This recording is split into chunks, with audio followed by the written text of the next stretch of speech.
ಈಗ 80ನೇ ವಯಸ್ಸಿನಲ್ಲಿ ಬಟನ್ ಹಾಕೋದಿಕ್ಕೇನೆ ಶಕ್ತಿ ಇಲ್ಲ, ಬಲಹೀನತೆ ಆಗಿದ್ದಾನೆ. ಅವನನ್ನ ದೇವರು ಕರೀತಾ ಇದ್ದಾರೆ, ನಿನ್ನ ಮೂಲಕ ಸಮಸ್ತ ಇಸ್ರಾಯೇಲ್ ಜನರನ್ನು ಬಿಡಿಸ್ತೇನೆ ಎಂಬುದಾಗಿ.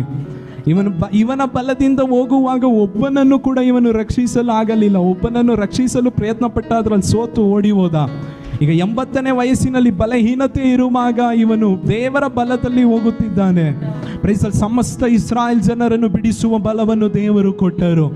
ನೀವು ಬಲಹೀನತೆಯಲ್ಲಿದ್ದರೂ ದೇವರಿಂದ ಅಡಗಿಸಲ್ಪಟ್ಟವರಾಗಿದ್ದರೆ ದೇವರು ನಿಮ್ಮ ಮೂಲಕ ದೊಡ್ಡ ದೊಡ್ಡ ಕಾರ್ಯಗಳನ್ನು ನಡೆಸುವ ದೇವರಾಗಿದ್ದಾರೆ.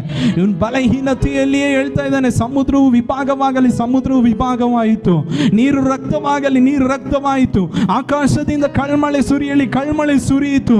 ಕಪ್ಪೆಗಳು ಬರಲಿ, ಕಪ್ಪೆಗಳು ಬಂದಿತು. ಮೊದಲ ಕುಮಾರ ಸಂಹಾರ ಆಗುತ್ತೆ, ಸಂಹಾರವಾಯಿತು. ಬಲಹೀನತೆಯಾಗಿದ್ದಾನೆ, ಆದರೂ ಇವನು ನುಡಿಯುವಾಗ ಅದು ನೆರವೇರಿತು ಎಂಬುದಾಗಿ ವಾಕ್ಯದಲ್ಲಿ ಬರೆಯಲ್ಪಟ್ಟಿದೆ.